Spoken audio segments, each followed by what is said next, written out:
Yes! I'm rich now. I don't need a village girl like you anymore. I'm sorry I abandoned you for 10 years. You're now my boss. Please, we can start again. Marry me. You must think I'm a fool. After 10 years? He left his fiancée in the village for a city girl. 10 years later, she signed his employment letter. The phone rang twice, just twice. And then he picked up. She had been holding her breath for 4 days straight, 4 days of silence, 4 days of calling a number that went straight to nothing, 4 days of showing up at his mother's door, 4 days of pretending she wasn't terrified. And when he finally picked up that phone, what came out of his mouth wasn't an explanation. It wasn't an apology. It wasn't even a goodbye. It was something so cold. You're a village girl, Aisha. You're too local for my standards. I want a modern woman. Don't call this number again. And then the line went dead. Now, before we go any further, if you are new to this channel, welcome. You are watching Storytime with Precious. If this story already has your heart pounding, go ahead and hit that subscribe button right now. Turn on your notification bell so you never miss a new story. Drop a like on this video. And in the comments below, tell me where you are watching from and what time it is where you are. Go ahead, do that right now. And then come back, because this story is going to take you somewhere. Aisha Robinson was born and raised in a small community on the outskirts of Huntsville, Alabama. Not in the city proper, not even close to the city. Out where the roads were unpaved and the houses sat far apart from each other, and everybody knew everybody's name and business before they could finish a sentence. She was raised in a house with thin walls and a roof that leaked in 3 places when it rained heavy. Her mother, Layla Robinson, worked as a domestic helper in town, cleaning houses that weren't hers, washing clothes that weren't hers, cooking food that wasn't hers, then coming home every evening with tired hands and a back that ached and a look in her eyes that said more than words ever could. Aisha watched that every single day. She watched her mother work herself down to the bone. And she made a quiet promise to herself somewhere around the age of 18. She was going to be different, not because she was ashamed of her mother. No, she loved her mother deeply, but she had a fire in her, the kind of fire that does not announce itself. It just burns, damns quietly, consistently, through every obstacle, through every closed door, through every person who looked at her and saw nothing worth paying attention to. Aisha was not a flashy girl. She was not the kind of woman who walked into a room and demanded every eye. She was the kind who walked in, found a corner, and within 20 minutes, everyone in that room had somehow ended up in her orbit. Without knowing why, without knowing how. She was magnetic in a quiet way. Yet her dark skin was rich and deep. The kind of deep that catches light and holds it. The kind that people on the internet now call melanin goals, but that Aisha had just called herself her whole life without needing a hashtag to validate it. And she was stunning, even if nobody in that small Alabama community had thought to tell her so. At least, not until Elijah Turner walked into her life. Elijah Turner. Lord, where do you even begin with a man like Elijah Turner? He was tall. At the kind of tall that announces itself in a doorway. His body was solid muscle, no jewelry, just his presence. And his presence was a lot. He came from a family that was, by the standards of that community, doing slightly better than most. His father, Quincy Turner, had worked himself into a position managing supplies at a local Warsaw hardware distributor. Nothing extraordinary, but it meant the Turner house had walls that did not shake in wind. It meant there was always something on the table. It meant Elijah went to school with new shoes at the start of every year. Small things. But in that community, small things were everything. Elijah and Aisha had known each other since they were in their early 20s. Neighbors in the loose sense that neighbors can be in places where people live spread apart. They met properly at a church fundraiser, the kind of event where folding tables are covered in foil pans of food and everyone is trying to act like they are not watching everyone else. Aisha had brought sweet potato pie that she made herself. Elijah had tried a slice and then gone back for 3 more without saying a word. She caught him on his 4th attempt. "That's the last one," she said flatly, sliding the pan to the other end of the table. He looked at her, really looked at her, and something shifted. "How you know I was going for that?" "Because I saw you the first 3 times." He blinked, then smiled. The smile. Net the one that would eventually be the source of all her problems. "What's your name?" "Aisha Robinson." "Elijah Turner." "I know." "You know? Everybody knows everybody around here. That's how this works." He laughed, and she, against her better judgment, laughed too. They started talking after that, slowly at first. The way things move in places where there is no urgency, where time stretches wide and flat like the land around you. He would see her at church, stop and talk. She would see him on the road. They would fall into step beside each other. He started coming by just to sit on the porch, just to talk. Her mother, Layla, watched this with narrowed eyes and folded arms. Not because she disliked Elijah, but because she had been around long enough to know that a woman who gives her heart away in a place like this often finds it returned in pieces. "That Turner boy been coming around a lot," Layla said one evening. Aisha was plaiting her own hair by the window. "He's a friend, Mama." That was all Layla said. But that carried a whole sermon inside it. The friendship turned into something more, the way these things do, gradually, then suddenly. Elijah was the first person who ever looked at Aisha like she was extraordinary. Not despite where she came from, not despite what she didn't have, just extraordinary. Period. He would sit across from her on that porch and listen to her talk about her dreams, and he did not laugh. He did not change the subject. He listened properly. The way people listen when what you are saying actually matters to them. She talked about wanting to go to school, to study business, to run her own operation one day. She was not specific about what kind, just something that was hers, something nobody could take.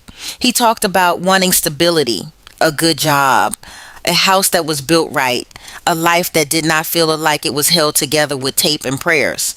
That they built a world between them, right there on that porch, right there in those conversations, and suitors kept coming for Aisha. Because she was the kind of woman who attracted attention, even without trying, especially without trying. Young men from the community, an older man from 2 roads over who had a truck and what passed for a good income. Her mother would present them, gently at first, then with increasing pressure. "Aisha, Brother Samuel's son came by again asking about you." "No, Mama. He got a steady job. He's respectful." I said no. "Girl, you cannot keep saying no to every man that comes through this door because of..." "I'm not discussing this." Layla would go quiet, but the quiet was not peaceful. It was the quiet of a woman who had more to say and was choosing to wait for the right moment. Because mothers like Layla always wait, and the right moment always comes. Aisha was not naive. She knew what she was doing when she turned those men away. Oh, she knew who she was turning them away for. She was 23. Elijah was 25.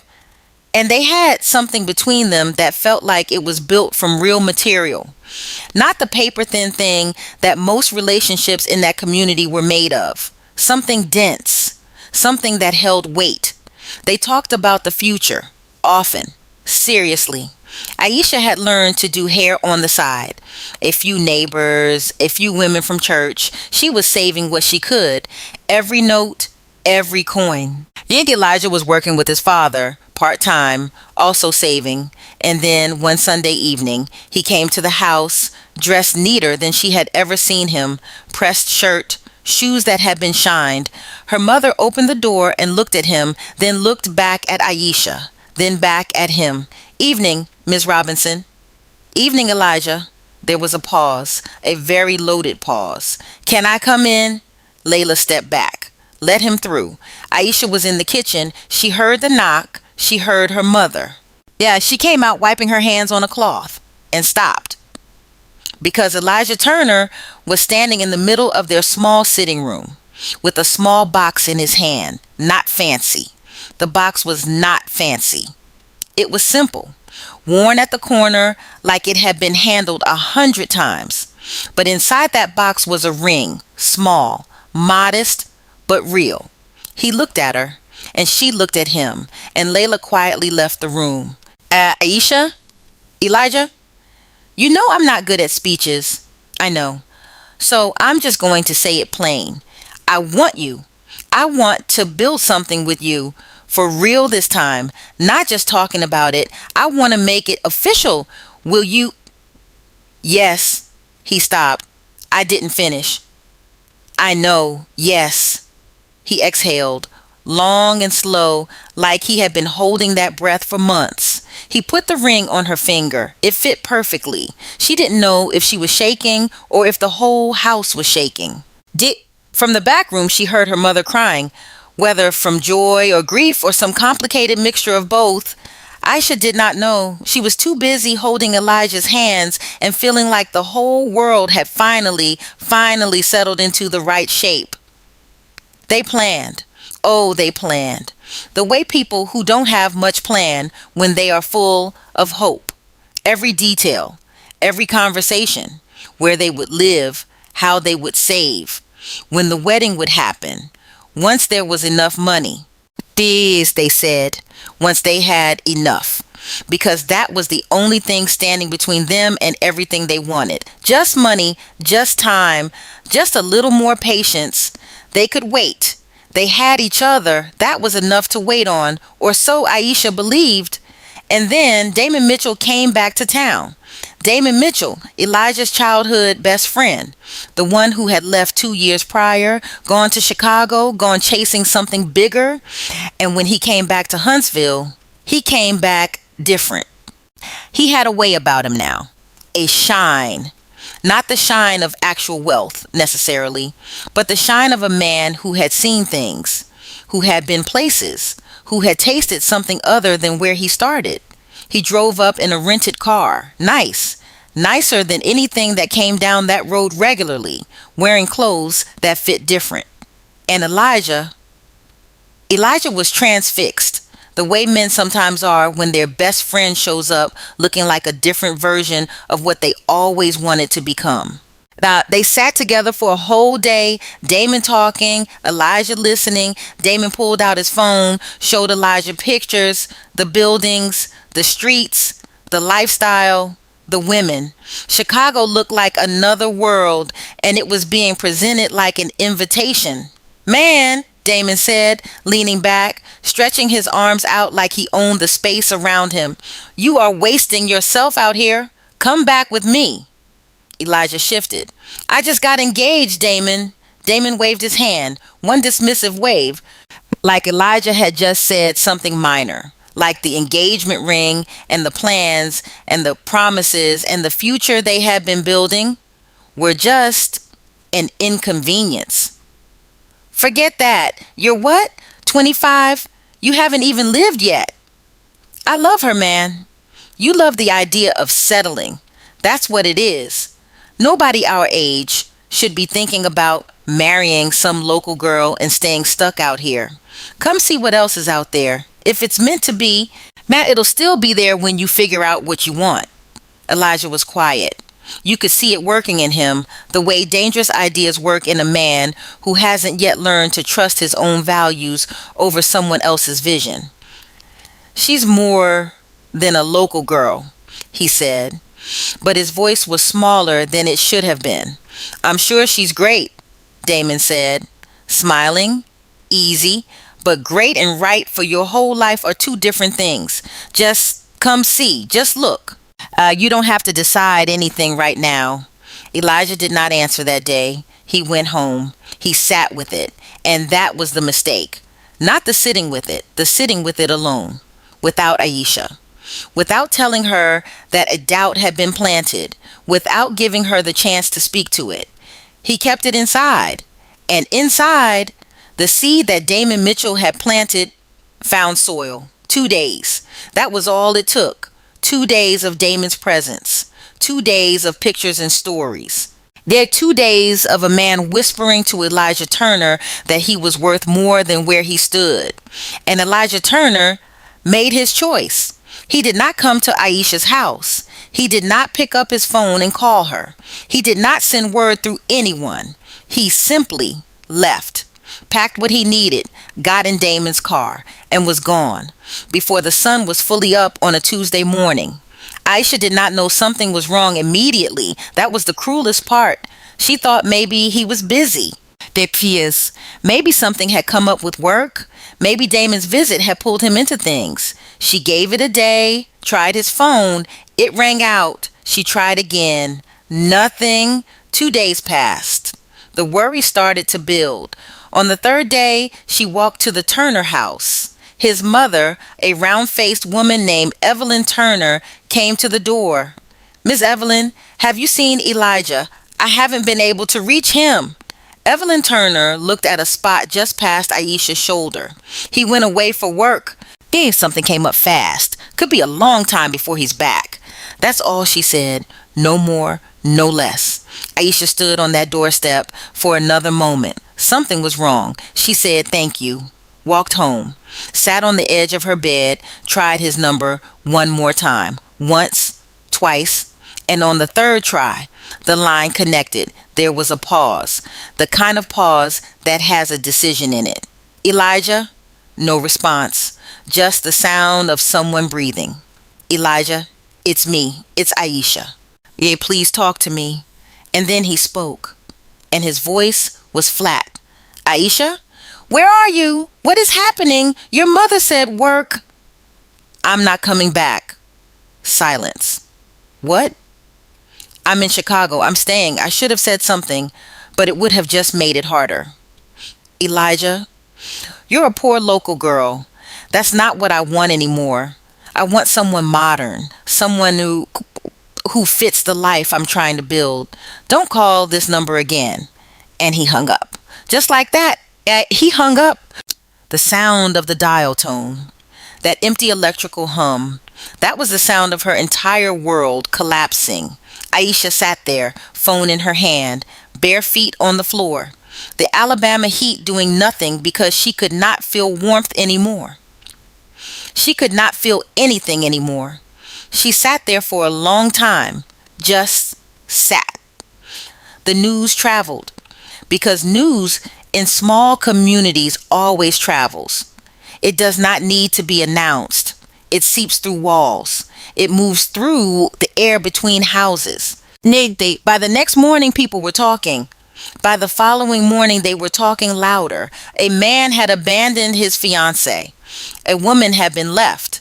The way people talk about a thing like that in a place where everyone has an opinion and a platform called gossip and nothing better to do with their curiosity is not kind. It is never kind. Some people felt sorry for her. Some felt that familiar human thing where someone else's misfortune makes you feel better about yours. As some just found it interesting, something to talk about over plates of food, something to shake their heads at, and some pointed fingers at her. She must have done something. A man doesn't just leave like that for nothing. She should have been more what? More what? That was the question Aisha could not stop asking herself in the nights that followed. More what? More beautiful? More educated? More polished? More city? Less herself? The question ate at her. Yeah, it should not have, But it did. Her mother's reaction.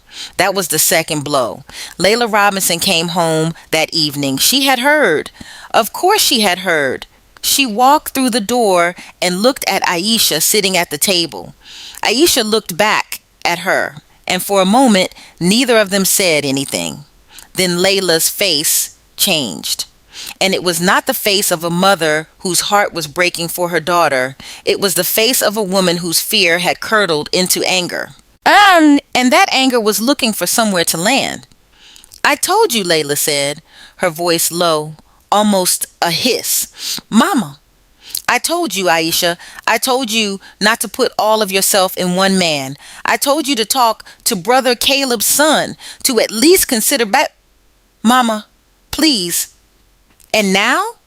Now what? Now you're sitting here in my house with a ring from a man who doesn't want you. How are you going to move forward? Who's going to want you now? Yet you sat here turning men away for years for a man who ran off with his friend the first chance he got. Mama, I just need... No, you need to go. You need to go and figure out your life. I can't keep a grown woman who made grown choices right here in this house. You want to make decisions without listening? Then go live with those decisions outside of my house. Aisha stared at her mother, the woman who had worked every day of her life, who had tired hands and an aching back, and who had loved her in the only way she knew how, which was sometimes not enough, and sometimes like this, hard and edged and shaped like rejection. She got up quietly, packed what she could carry, and walked out. She stood on the road outside, bag over her shoulder, night coming in fast. Alabama, summer dark, arriving the way it does, sudden, total.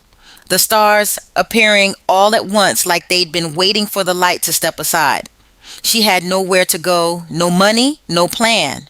Had nothing but the ring on her finger that she eventually pulled off and put in her pocket because she couldn't look at it, but she couldn't throw it away either.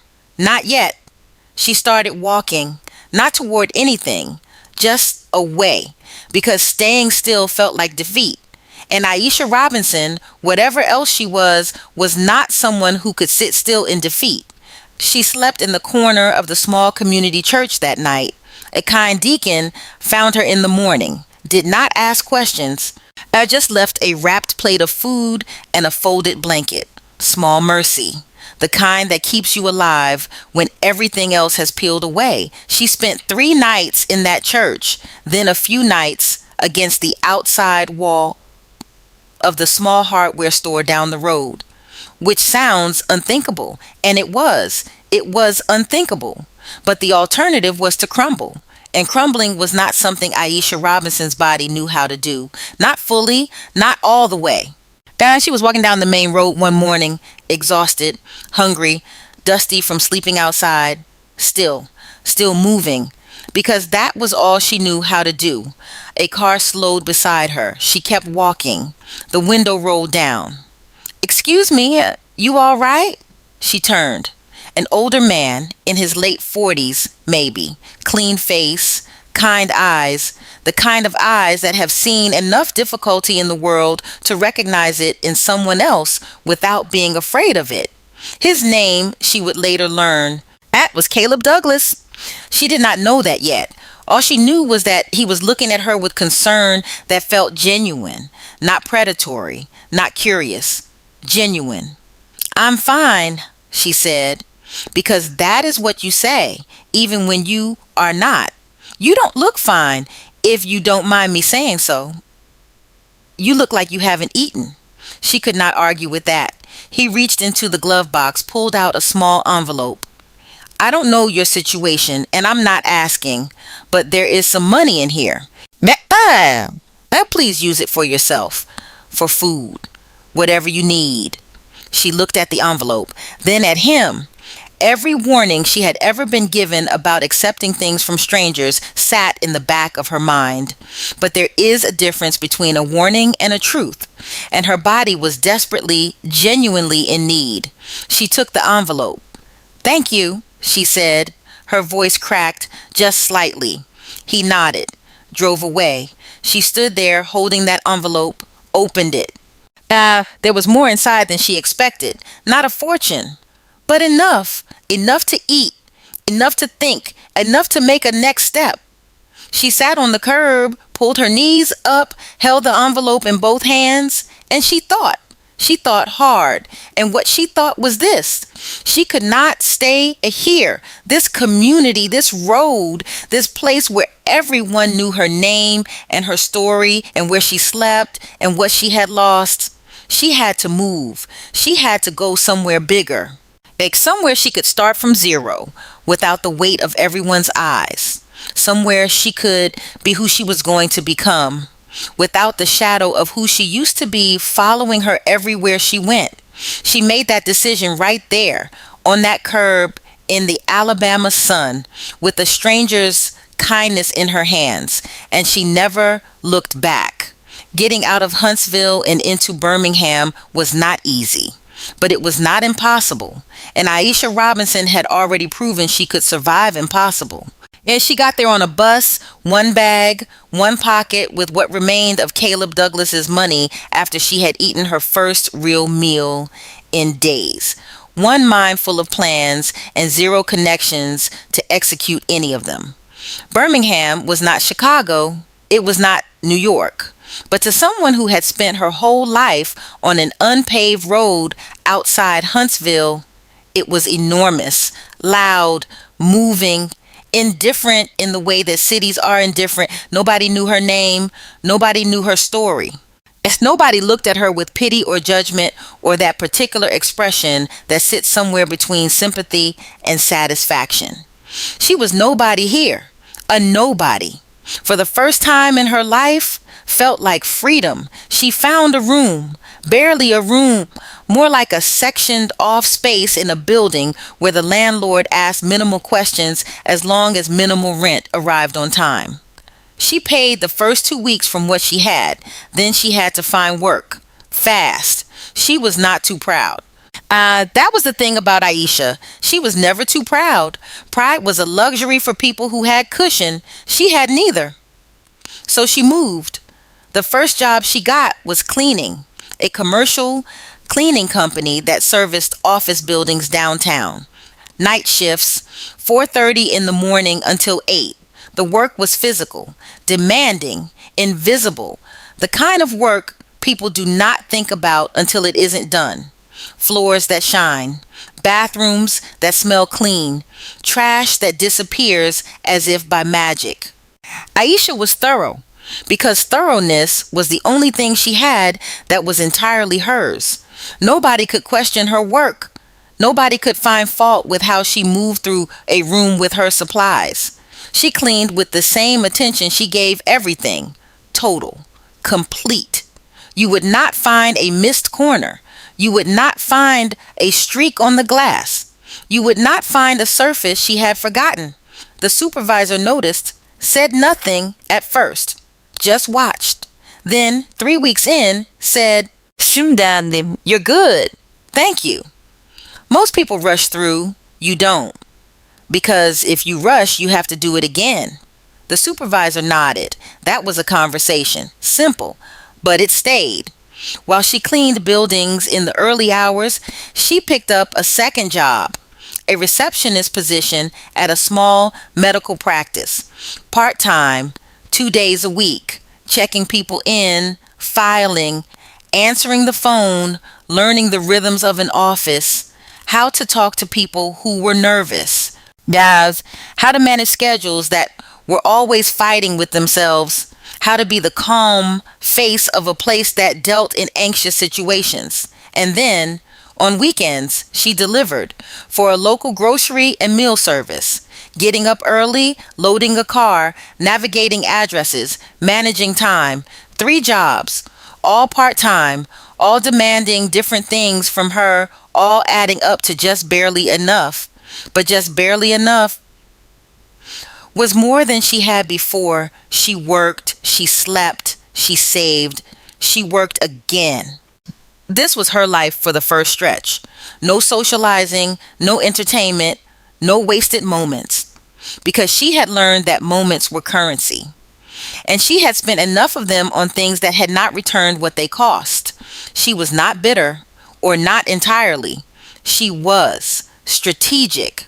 The building she cleaned that would change everything was Via Mid-Rise in downtown Birmingham. Corporate offices, multiple tenants on multiple floors, and on the top floor was the headquarters of a company called Wallace Consulting and Development, a firm that at the time Aisha knew nothing about. She just knew it was the floor she cleaned on Tuesday and Thursday nights. Nice offices, good furniture, the kind of space where serious decisions happened. She worked through it like every other floor, quietly, carefully, completely. And on the fourth Thursday she was cleaning there, she encountered someone she had not expected to see, a woman, near the office at 11:30 at night, sitting at a desk with a lamp on, papers spread out, reading glasses perched at the end of her nose, a mug of something warm beside her hand. The woman looked up when Aisha entered. Aisha froze, because cleaning staff was not supposed to be encountered by occupants. That was the invisible rule of the invisible work. You were there to not be seen. "I'm sorry," Aisha said quickly. "I can come back." "No, it's fine," the woman said. Her voice was calm, espacio, unhurried. "Come in, do what you need to do. I'll be out of your way." The woman cleared a corner of the desk, not because she had to, but because she was choosing to make space. That small act said something. Aisha moved through the office, careful not to disturb anything. The woman watched her briefly, then went back to her papers. When Aisha was nearly done, the woman spoke again. "How long have you been working for the cleaning company?" Aisha paused. About 2 months." "Do you like it?" There was a beat. "I appreciate it," Aisha said honestly. The distinction was not lost on the woman. She took her glasses off, looked at Aisha properly. "What's your name?" "Aisha Robinson." "I'm Amara Wallace." Amara Wallace, the name that would become the hinge of Aisha's whole future. But Aisha didn't know that yet. She just knew a woman was talking to her and treating her like a person, which in those months had become rarer than it should have been. "You're not from Birmingham," Amara said. It was not a question. "No, ma'am. Outside Huntsville, a small community." "What brought you here?" Aisha was quiet for a moment. The need for something different. Amara nodded slowly, the way you nod when you recognize something. "That's a brave reason. Or a desperate one," Amara almost smiled. "Sometimes they look exactly the same." They spoke for a few more minutes that night. Then Aisha finished her work, said goodnight, and left. She did not expect to see Amara Wallace again. Not specifically, not deliberately, but on the following Tuesday, Amara was there again. And on the Thursday after that, it became a quiet pattern. A few words exchanged, nothing heavy, just conversation. Amara was the kind of woman who made conversation feel effortless. Not because she was performing, but because she was genuinely curious about the people around her. She asked questions, not invasive questions, but the kind that revealed she was actually listening to the answers. After about a month of these exchanges, she asked Aisha something different. "Can I ask you something personal?" "You can ask," Aisha said. "I might not answer." Amara smiled. "Fair enough. How are you doing?" "Really? Not just work. You." Aisha stopped what she was doing, stood with her hands still for a moment. Nobody had asked her that in a long time. Maybe nobody had ever asked her that, in that way, back in that voice that actually wanted to know. "I'm surviving," she said. "That's different from doing well." "Yes, ma'am, it is." Another pause. "Do you want to tell me more?" And something in Aisha loosened, the way a tight thing loosens when the environment is finally safe enough to let it. Not all at once, but she started to talk. Not everything, not the deep raw core of it, but enough. About coming from Huntsville, about the life she had left, about the family she no longer had behind her. About a man who had called her a village girl and hung up a phone, about sleeping on a road, about a stranger's envelope that had given her just enough to start moving. Amara listened the whole time, not interrupting, not offering solutions before she had the whole picture, just listening. When Aisha was done, the office was quiet, the kind of quiet that has weight, that holds something. Amara took her glasses off again, looked at her hands for a moment, then looked at Aisha. You are extraordinary, she said. Her voice was simple, straightforward. What you described, surviving, would have broken most people. And you just kept moving. Aisha didn't know how to respond to that. So she said nothing, which was the right thing. I want you to know something, Amara said. I see potential in people. It's part of what I do professionally, and I see it in you, quite clearly. I don't say that to flatter you. I say it because it's true and because I don't believe in keeping that kind of truth to myself when it might help someone. Aisha was very still. I'm a cleaner, Ms. Wallace. Right now you are. But that is a condition, not a definition. 3 weeks after that conversation, Amara called Aisha into her office properly, during the day, not at midnight, during a regular business hour.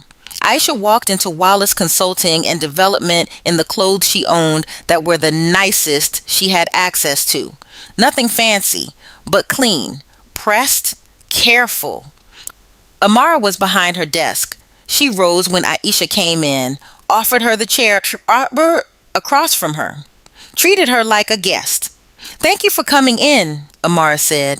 Of course, Aisha said. I wanted to speak with you formally about a position. Aisha held herself very still. I have an opening in my operations department, an entry-level coordinator role. It involves scheduling, logistics support, client communication management.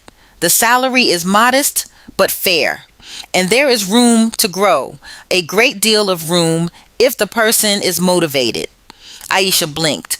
Ms. Wallace, Amara, I appreciate this more than I can explain, but I need to be honest with you. I don't have formal training in any of those areas. I know. Then why? Because training is learnable. Character is not.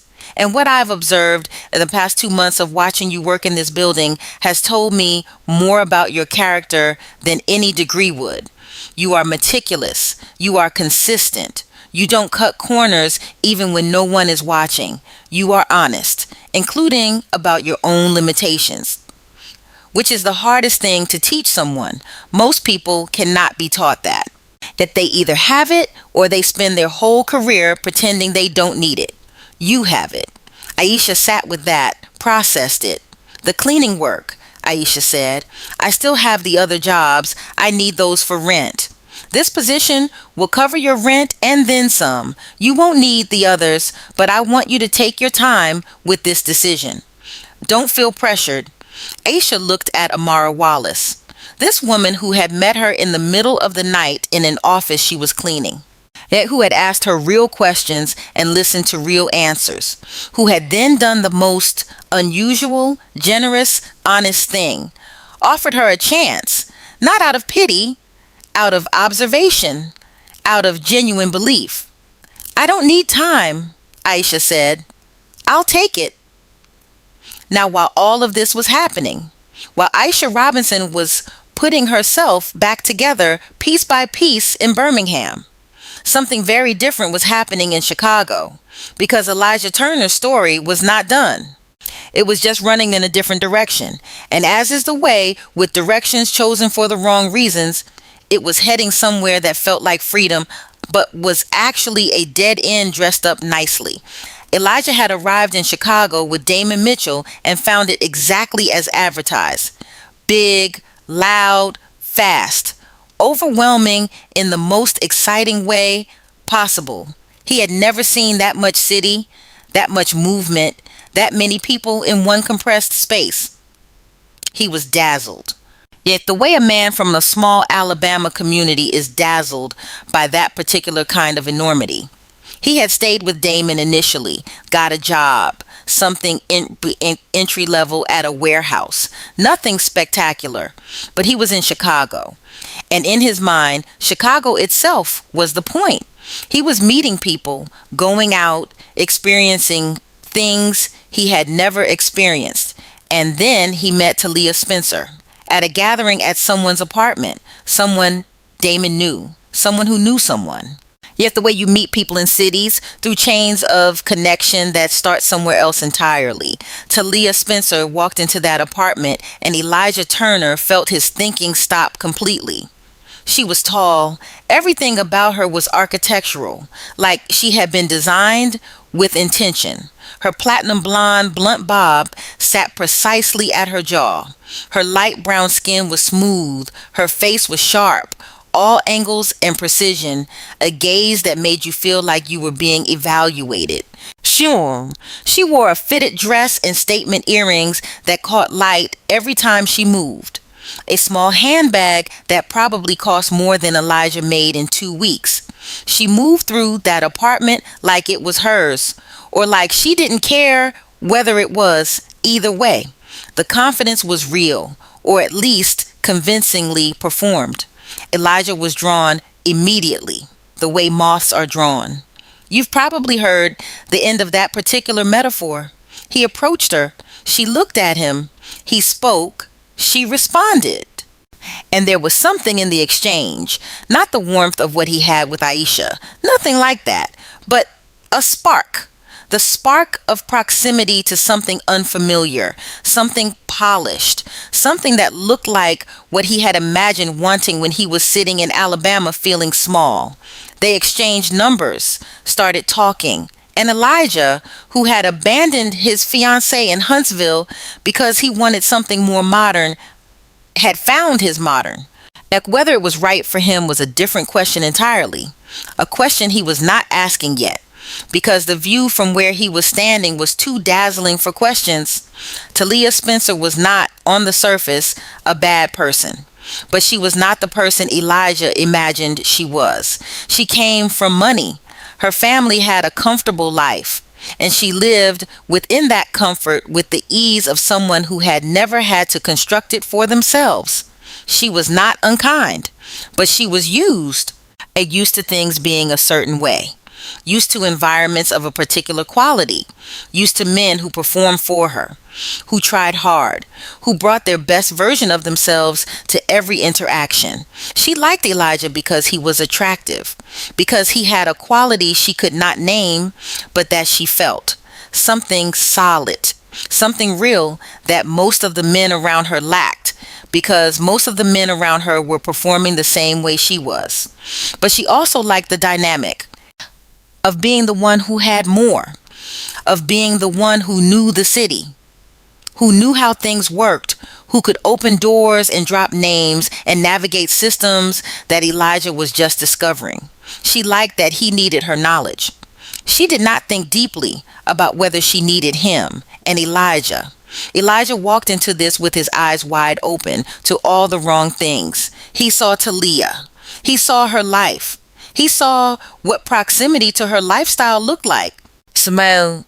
And some part of him, some part that was still running from that small Alabama community, saw that as exactly what he'd left for. He did not examine the foundation. He stood on the surface and called it solid. They married within a year. The wedding was more than anything Elijah had ever been part of. Not a Huntsville church event with foil-covered pans, a proper venue, flowers, a dress that probably cost more than a semester of school. Guess who had names attached to things? That Elijah stood at that altar and thought, this is it. This is what I wanted. This is what I left for. And for a while, it was. The first couple of years, there were moments, laughter, experiences, things he had never done and was doing now. But underneath all of it, underneath the surface, there was a gap wide enough to feel. The life he had with Talia was stunning, but it had been inherited. He had not built a single piece of it. He had stepped into it. like stepping into someone else's home and calling it yours. And the person whose home it was never let you fully forget that. Not cruelly, just factually. Talia made decisions about their lives without much consultation: where they lived, how they spent, which events they attended, who they socialized with. Elijah's opinion was considered sometimes, and overridden usually, because this was her domain, and he had arrived into it. She did not mean it as cruelty. Yeah, it was simply the structure that had formed. And Elijah, who had abandoned a woman because she wasn't modern enough, was now a man who was not connected enough, not established enough, not from here enough, the very thing he had run from, wearing a different suit in a different city with a different face. The lesson was right there in front of him. But a man who is not ready to see something does not see it, even when it is standing directly in his line of sight. The years started moving. Nails. The way years do when you are not fully present in them. Aisha Robinson, meanwhile, had been learning from the moment she walked into Wallace Consulting and Development as a coordinator. She was not the most qualified person in that office. She knew that. They knew that. It was not a secret anyone was keeping. But Aisha was determined. She arrived early. She stayed late when it was needed. She asked questions that revealed she was paying attention. She asked for feedback, real feedback. Not the kind where someone tells you that you're doing fine and you nod and feel better. The kind where you sit across from someone and say, what is the actual gap? What am I not seeing? What do I need to work on? Amara gave it to her straight, always, because Aisha asked for it straight. And respecting someone enough to give them the truth is a form of love. Aisha enrolled in night classes, business administration while working, because that was the only time available. And she was exhausted in a way that went down to her marrow, but she was also building. She could feel the structure going up, piece by piece, decision by decision. She was not just surviving anymore, she was constructing. And there is a profound soul level difference between those two things. One keeps you alive, the other builds a life. The years passed, 1, then 3, then 5. Each one showing its own growth. Aisha Robinson was promoted from coordinator to operations manager, to senior manager, to director of operations. Wallace Consulting and Development grew, and as it grew, so did her role within it. She had learned the business. By year 7, Wallace Consulting had grown enough that Amara was looking at expansion. A second location, more clients, a restructured operation, and Aisha was at the center of planning it. Not just executing someone else's plan, planning, creating the structure, the systems, the processes. She was good at it, more than good. She had a mind that saw both the large architecture of a thing and the small working details of it simultaneously, which is unusual. Most people live in one or the other. The vision people who cannot manage the details, the detail people who cannot see the vision. Aisha moved between both with ease. Amara started referring to her as her right hand, not just internally, to clients, to partners, to anyone who asked how Wallace Consulting operated at the level it did. My operations director, Aisha Robinson, she is the reason this machine runs the way it does. And Aisha heard this and felt the weight of it. Not pride in the decorative sense, but the deep satisfaction of a thing earned, of having built something that could be pointed to, that could not be taken away, because nobody had given it to her. She had constructed every single piece of it herself, with Amara's mentorship, with her own relentless work, with years and years of choosing to move when every comfortable instinct said to stop. Let us check in on Elijah Turner, 7 years in, still in Chicago, still married to Talia, still in the life he had chosen over Aisha. But the marriage was fraying. The way things fray when the foundation was always slight. Elijah had been trying. He had. But trying in the wrong direction produces the wrong results no matter how sincere the effort. He had cycled through several jobs, nothing sticking the way he needed it to. Nothing building into the stability he had come to Chicago seeking. Because stability is not produced by location, it is not a feature of Chicago or any other city. It is built internally. And Elijah had come to Chicago looking for something that was already supposed to be inside him. So the city could not give him what he was looking for, only disappoint him. Gradually, then suddenly, Talia had grown frustrated. This was the man she had married. This was what he had amounted to after 7 years together. She had not said that in those words. She did not need to. She communicated it in other ways. In the sighs, in the choices made without him, in the way she spoke to her friends about their life, in the way she sometimes looked through him rather than at him.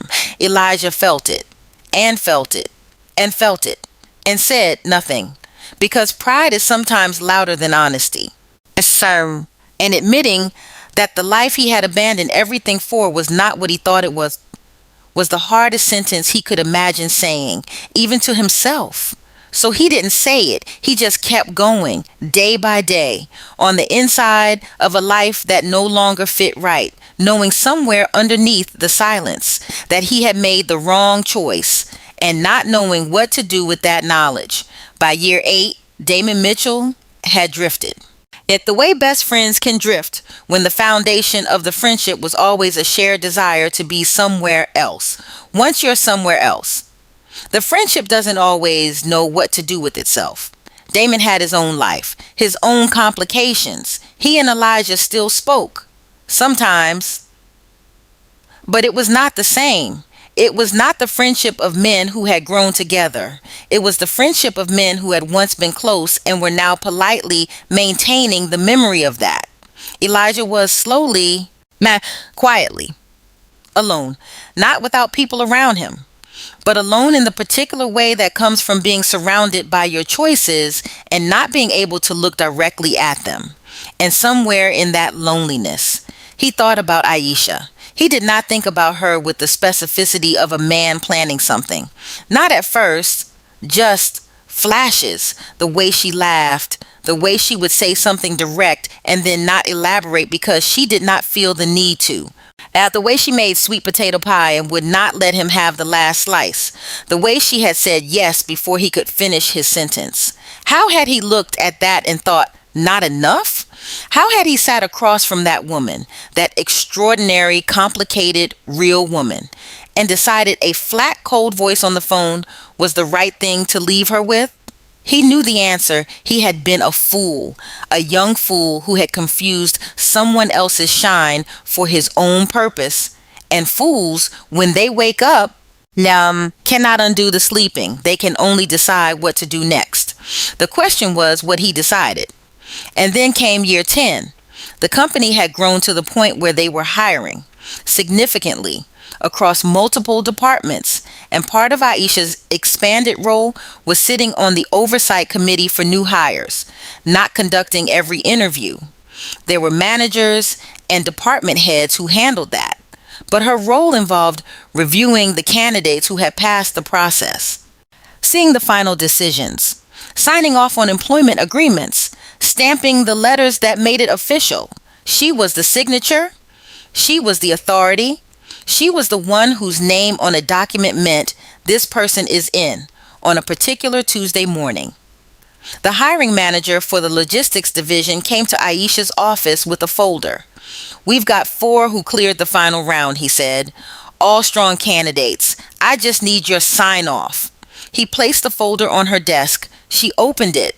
They scanned through the first name, the second, the third, and then she stopped, completely still, not moved. She looked at the name on the 4th application, the handwriting on the additional documentation, the photo on the identification copy. She looked at it for a long time, a long, long time. And then she closed the folder, laid her hands flat on top of it, exhaled slowly, counted 1, 2, 3. "Aisha, The hiring manager was watching her. "Are you all right?" "Yes," she said, even. Just give me a moment." He nodded, gave her the moment. She opened the folder again, looked at the fourth name, Elijah Turner, application for logistics coordinator, Huntsville, Alabama, age 35.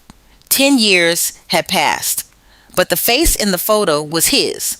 Older, a little more weathered, but his, without question. She sat very, very still and thought. She had not known he was coming. No one had warned her. There was no way they could have. His application was one of hundreds. His name had not flagged anything in the system because no one in the system knew who he was to her. He was just a candidate, a man who had applied, a man who had gone through the process, who had apparently done well enough to reach this point, who had passed, and whose employment letter now sat in a folder on her desk, waiting for her signature. She thought about what it would mean to sign it. She thought about what it would mean not to. She thought about herself on that Alabama road. Phone in her hand, bare feet on cracked earth. Don't call this number again.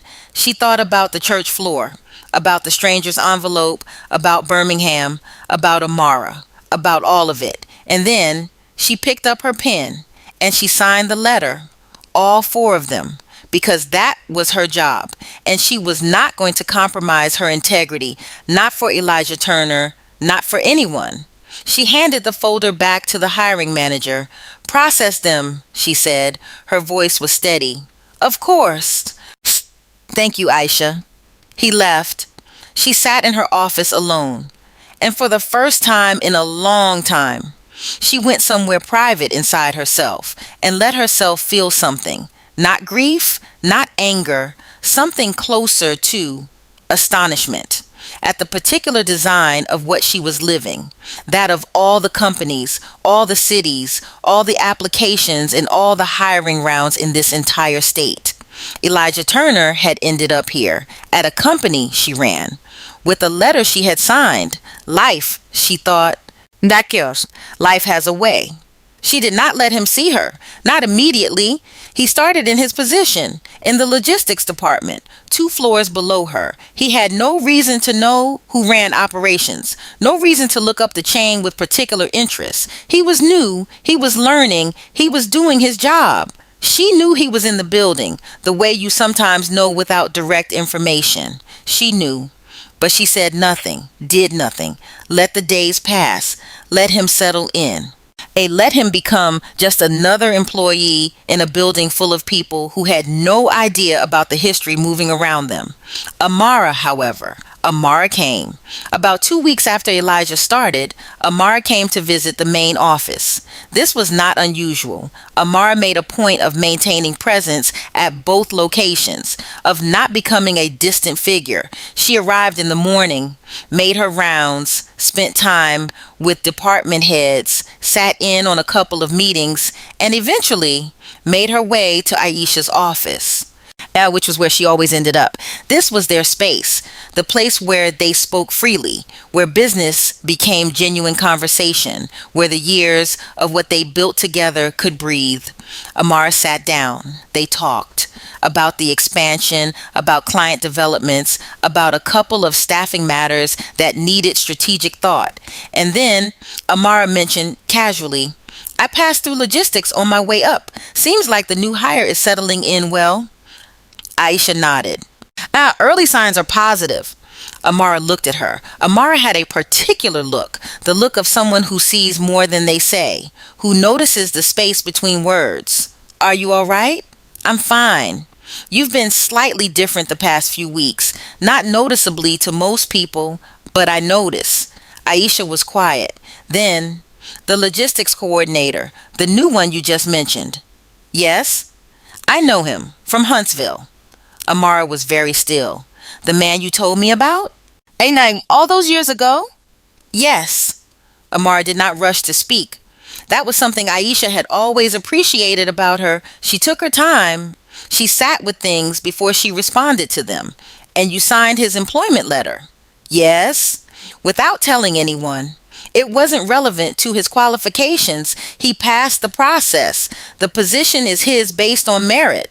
My history with him has nothing to do with that. Amara was quiet again. And then she said, "That might be the most Aisha thing you have ever done." And Aisha almost smiled. They were still sitting there when a knock came at the door. The assistant knocked twice, opened it slightly. "Sorry to interrupt. Elijah Turner from Logistics is here. He has a question about his onboarding documents. Should I send him to HR or..." And before the assistant could finish the sentence, the door opened wider, and Elijah Turner walked into Aisha Robinson's office. He had not looked up yet. He was looking at the paper in his hand, distracted, in the middle of saying something about a form. Then he looked up, and his face, everything in it changed at once. The color, the expression, the ease, all of it, gone, replaced by something that took several seconds to name: shock. And underneath the shock, recognition. And underneath the recognition, the slow arrival of understanding. He was standing in the office of the woman he had left. The woman he had called a village girl. The woman he had told not to call him again. Aisha Robinson.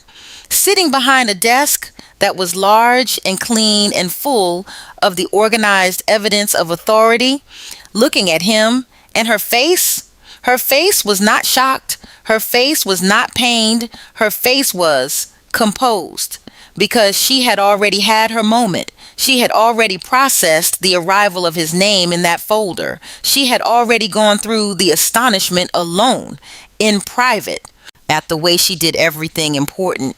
She looked at him and she waited. Aisha, her name in his mouth. The first time she had heard it from him in 10 years.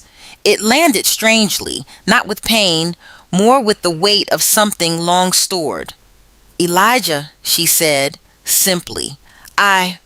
This is Amara Wallace," Aisha said, indicating Amara. Amara, who was watching this unfold with the careful stillness of someone who understood the gravity of what they were witnessing. Elijah looked at Amara, then back at Aisha, and his eyes found the nameplate on her desk. Aisha Robinson, Vice President of Operations. His eyes moved to the wall behind her. The degree on it, the framed achievements, the evidence of a decade of unrelenting work. He stood there, processing. "This is your office," he said, slowly, like the words were finding their way into the air reluctantly. "It is," Aisha said. "You work here. You run this company. The operations side." "Yes." A pause, long and complicated. Then the letter was signed by me. "Yes." He looked at her, really looked. And there was something happening in his eyes that was private. Something she chose not to examine too closely, because it was not hers to tend to. "Elijah," Amara said, speaking for the first time since he had entered. Her voice was calm but clear. "I believe your documents should go to the HR office on the 3rd floor. They'll help you with what you need." He looked at Amara. He looked at Aisha. He started. "3rd floor," Amara said again. Not unkind, but firm. He left. The door closed. The office was quiet. Aisha stared at the wall. Amara stared at Aisha. Neither of them spoke for a long moment. Then Amara said, "You could have told me." "I know." "Why didn't you?" "Because I didn't want it to affect his chance at the position. He was qualified. The decision was clean." Another pause. "You are remarkable, Aisha Robinson." "I'm just someone trying to do the right thing." "Which is what makes you remarkable." But Amara was not done, because Amara Wallace had not built what she built by letting important things go unexamined.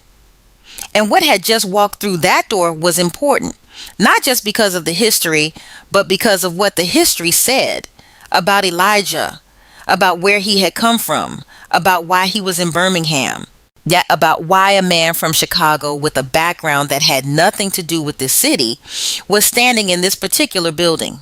She made some calls, discreet, professional. The way she gathered information and what she found. Elijah Turner had left Chicago.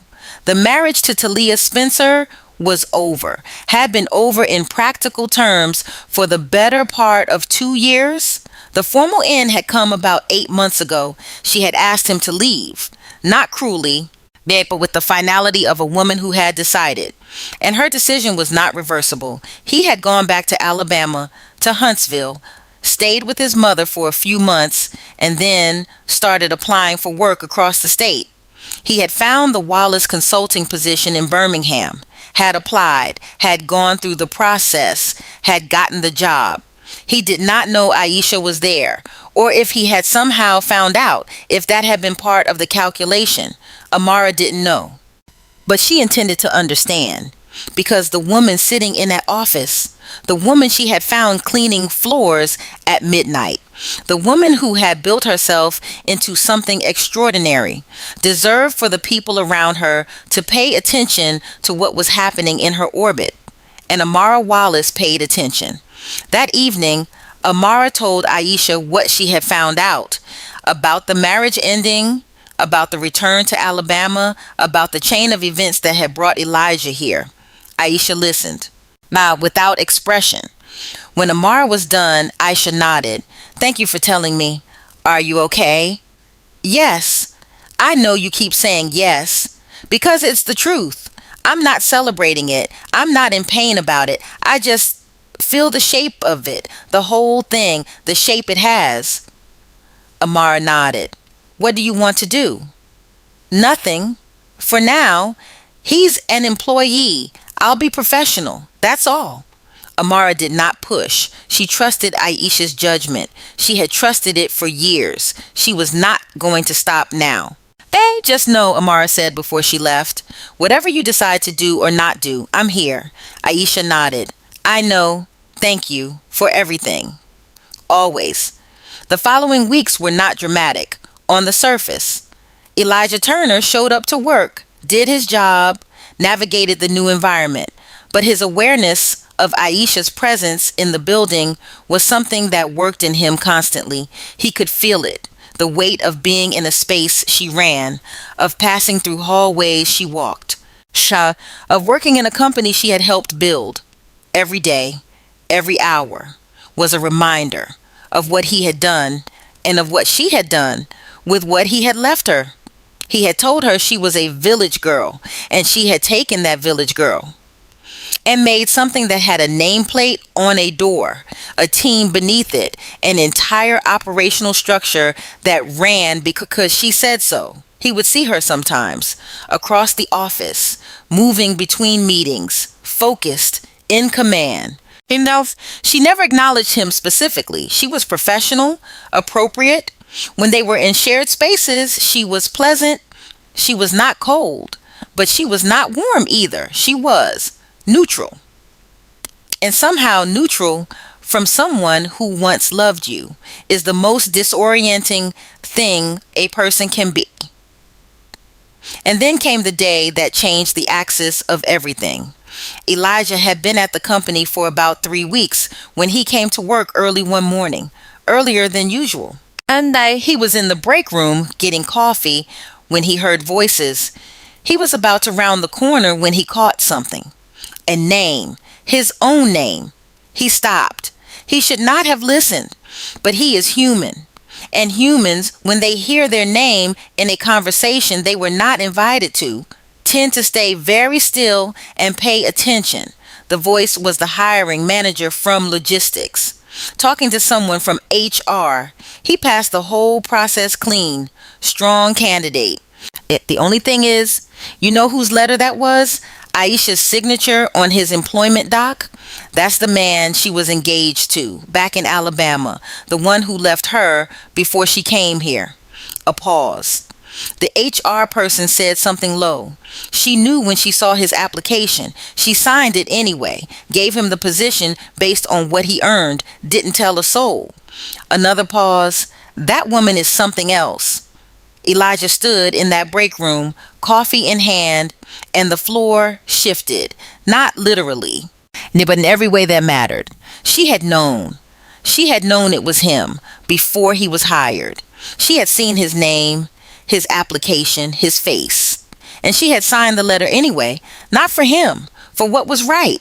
He requested to speak with her, a formal request through her assistant, professional, appropriate. The assistant came back with a time slot, 20 minutes. Her calendar, Thursday, 3 p.m. He walked into her office. She was at her desk, working. She looked up when he came in. "Have a seat."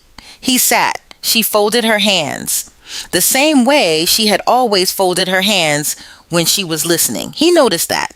The sameness. Small, but there. "You wanted to speak with me?" "Yes." He paused. I heard something about how I got this job, about you knowing who I was when my application came through." She did not flinch. "That's accurate. You knew before I started." "Yes. And you signed anyway. You were qualified for the position. My personal history with you was not relevant to that." He stared at her. "Aisha? Elijah? How did you do that? After everything, how did you just—" "Because it was the right thing to do." He was quiet, looking at his hands, then at her. "I owe you an apology, a real one, not an excuse, not a context, an apology." She looked at him evenly. "I was wrong," he said. "What I said to you, the way I left, how I did it, all of it. There's no frame that makes it okay. And I spent a long time telling myself there was, finding reasons why I was justified, finding ways to not look at what I actually did to you. But being here, in this building, seeing you, seeing what you built, I can't do that anymore. I was wrong. And I'm sorry." The office was very quiet.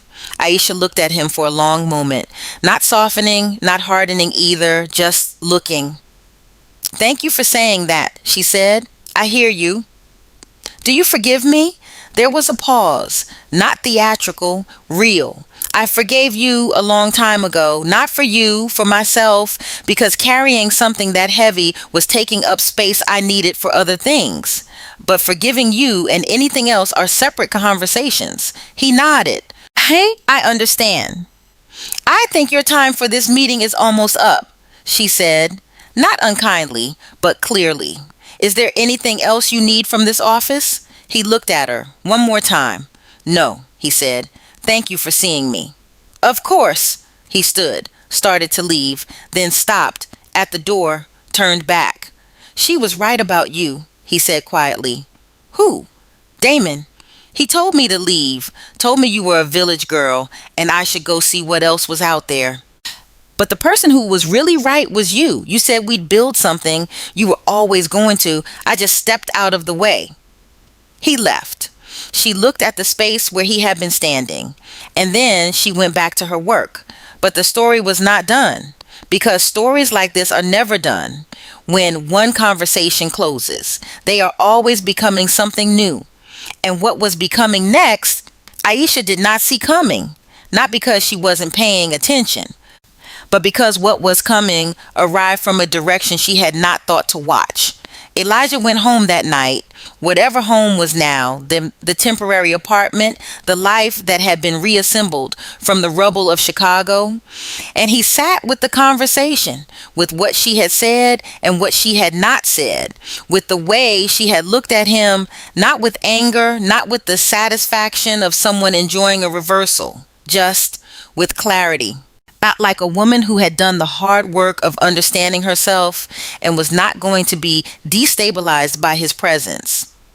And something in that clarity, that composure, hit him in a way that the office and the degree and the nameplate had not, because those could be explained. Success is a story people understand.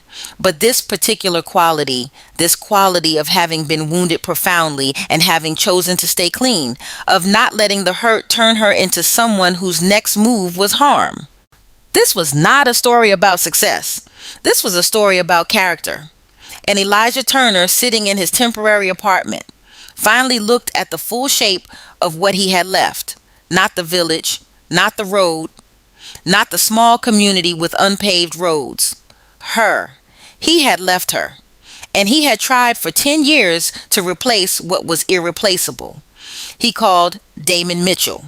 The next morning, "I need to talk to you." Damon, surprised by the urgency, called back. "What's going on?" Elijah told him. And about where he was working, about Aisha, about all of it. Damon was quiet. Then, "Man, that's wild." "Damon, I need to fix this." "Fix what?" "Elijah, I need to fix what I did. I left her wrong. I need to go back and do this right." Damon's pause was uncomfortable. "What exactly do you mean by go back and do it right?" "I want to propose again, properly. Tell her, Elijah. I know how it sounds. It sounds like you think a ring fixes 10 years. I know it doesn't fix it, but I have to try. Bit, I have to at least try." "Brother," Damon's voice was careful now, "I'm the one who told you to leave her. I'm the one who put the idea in your head. And I'm going to be honest with you now because I should have been honest with you then. That was wrong. What I told you to do. She was good. She was solid. And I pointed you away from solid because I thought shiny was better. I was wrong too. But you can't undo 10 years with a ring. I know that. I don't think you do. Because if you knew that, you wouldn't be calling me at 8 in the morning talking about proposing." Silence. "She's not going to say yes, Elijah." "Maybe not. But I need her to know." "You need her to know for who? For her or for you?" This question sat between them, long and uncomfortable. The most honest question Damon Mitchell had ever asked him. In the end, Elijah did not answer it. He bought a ring. He did. He went to a jewelry store, a good one. Stood for a long time looking at cases. Chose carefully. He called some of the people he had gotten to know at the company, colleagues who had become something like acquaintances. He asked them to be there in the common area. He did not explain why. He just said he was going to do something important and needed people around. Looking back later, this decision, this choice to make it public, said everything about where he still was, about the fact that this was still at its core, about how he would look, about bearing witness, about being seen, not about Aisha, about himself. The morning he chose to do it, he came in. The common area on the main floor was active. The people he had asked were there, others who had just drifted in for coffee and space. Aisha came through on her way to a meeting, and he stepped forward into her path. She stopped, looked at him. Something in his expression made her still. The ring box came out of his pocket. He got down, one knee, and the room went silent. Yeah, the particular silence of a space where everyone has simultaneously registered that something significant is happening. Aisha. She looked at him, down at him, on his knee, ring box open, in her building, in front of her colleagues, in a company she had built. Her face held nothing that he expected. Not tears, not immediate movement, just a look, a long look. The kind that starts in one place and moves through several. And when it arrived at its destination, she moved toward him. Listen, he started to think. Maybe. And she reached him and she raised her hand, and with a sound that cut through that entire room like something essential, she slapped him clean, clear once. The room gasped. She was already speaking before the sound had finished echoing. "I waited for this moment," she said, not screaming. Her voice was level, controlled, but it carried, not for the ring, for the clarity. You stood in a small Alabama community and looked at a woman who had turned away every other man for you, who had your ring on her finger, who believed in what you told her. And you picked up a phone and said she was not enough for your modern life. And then you came here into something she built on the back of what you left her with, and got on one knee like the decade in between is a footnote. He was still on one knee. The room was absolutely still. I forgave you, she said. I told you that, and I meant it. I forgave you for me, so I could move, so I could build, so I could become this. Not so you could come back. Forgiveness doesn't mean the door is open. It means you are no longer holding the key. She stepped back. Stand up, she said, and give this office the dignity of not making it something it is not. He stood, slowly. The ring box closed in his hand. She looked at the room. I apologize for the disruption, she said to her colleagues. Please go back to your work. And then she turned to the logistics manager who had been standing nearby. Her expression did not change.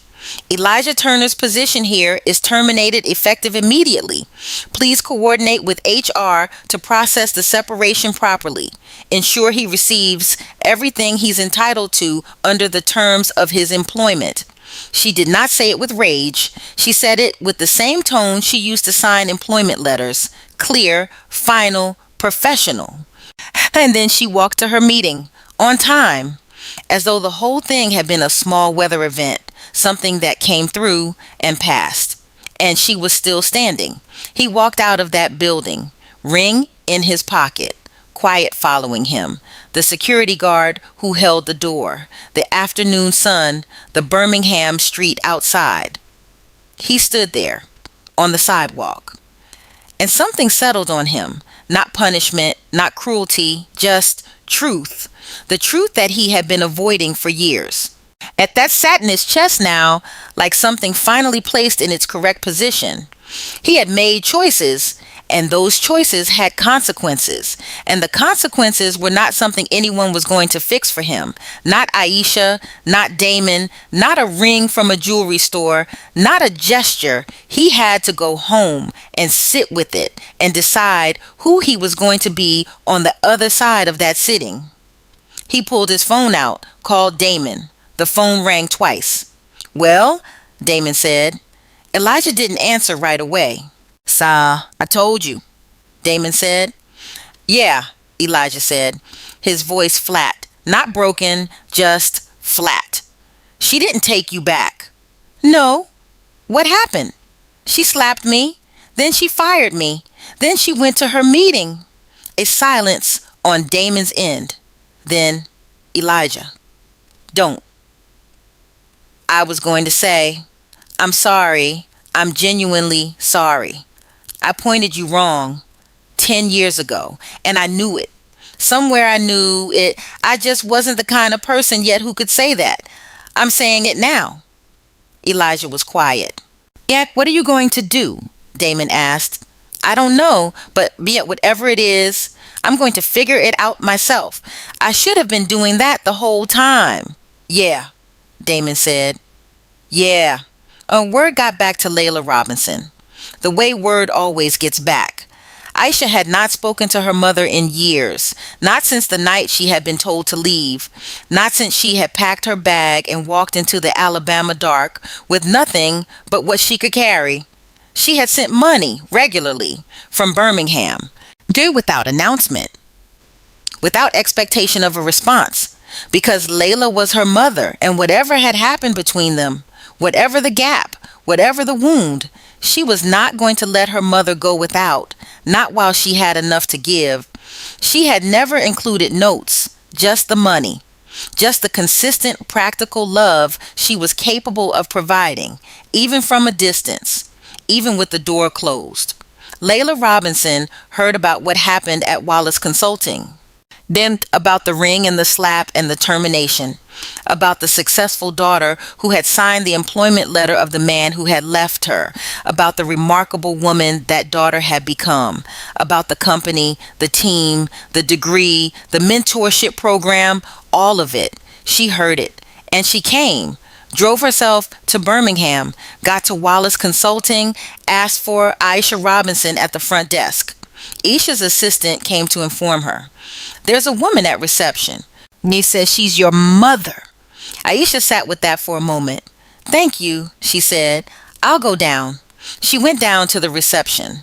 Layla Robinson stood there, older than Aisha remembered, smaller somehow.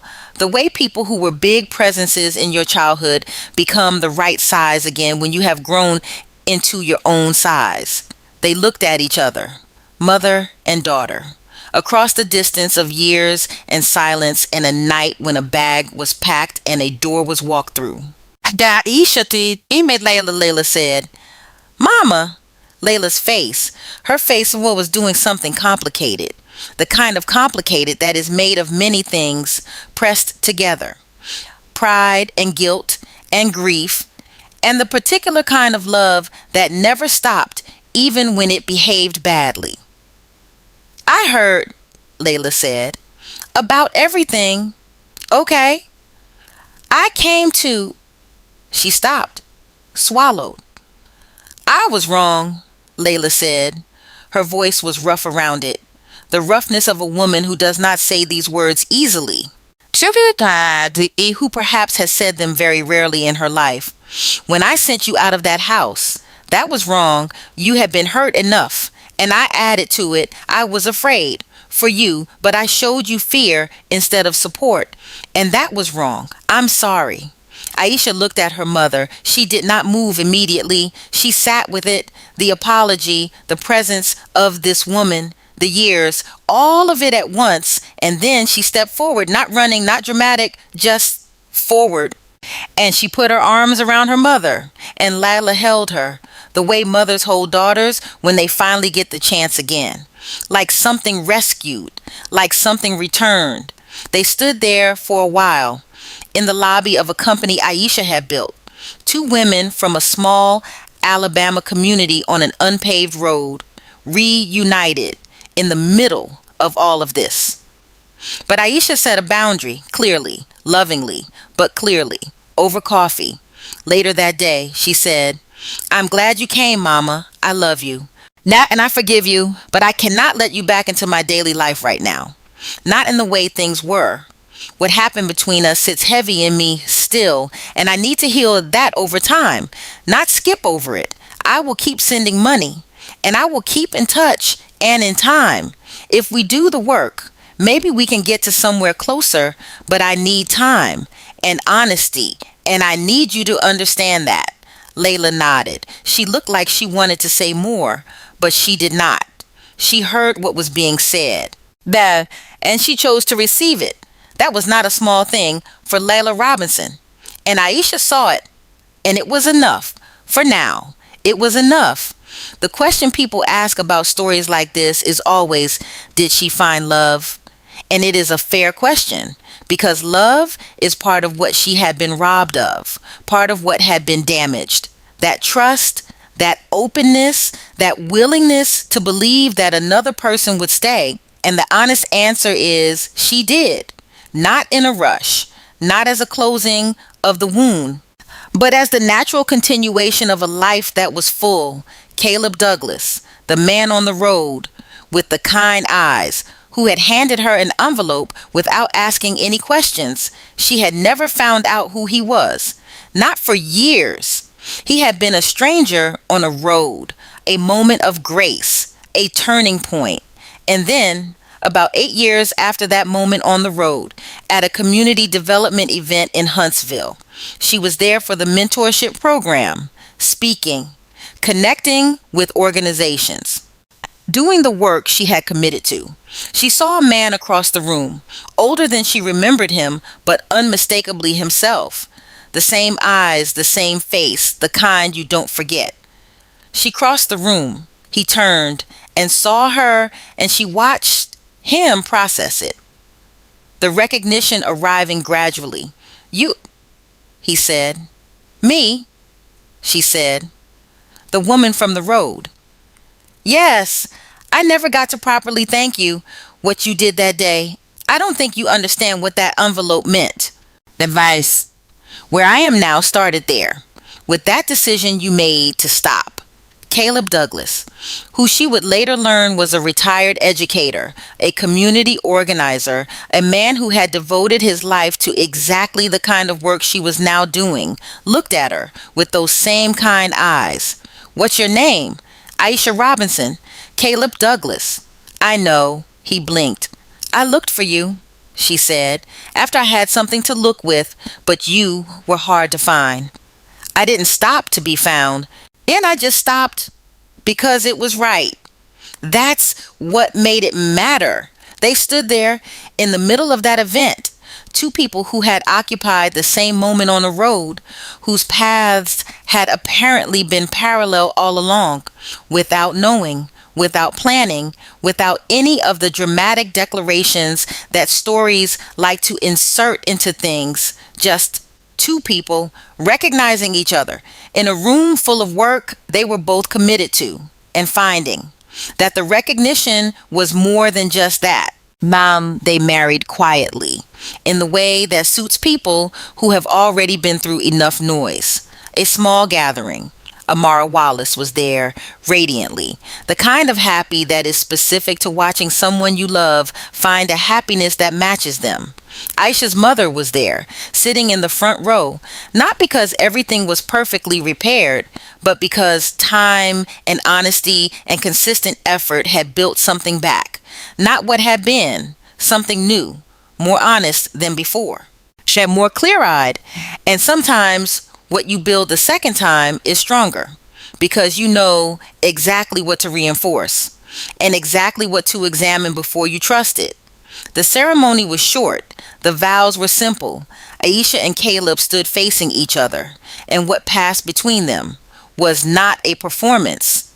It was two people who had each come through different fires, choosing to walk toward the same horizon, together, in full awareness of what that commitment meant, and meant to keep. That is the end. And I want to hear from you. Come down to the comments. Tell me. What would you have done with that letter that belonged to your ex? Would you have signed it the way Aisha did, or would you have handled it differently? And tell me this, who in this story do you feel for the most? Who surprised you? Who made you angry? Who made you proud? I want to know, because this is a community and your voice matters here. If you are new, subscribe to Storytime with Precious right now. Before you forget, turn on that notification bell so you know the moment a new story drops. And you know, new stories drop regularly here. Different stories, different lessons, different people to care about. You do not want to miss them. If this story moved you, share it with someone. You never know who in your circle needs to hear this particular thing. Share it, like the video, leave a comment, and thank you. Thank you sincerely for being here, for listening. We will see you in the next one.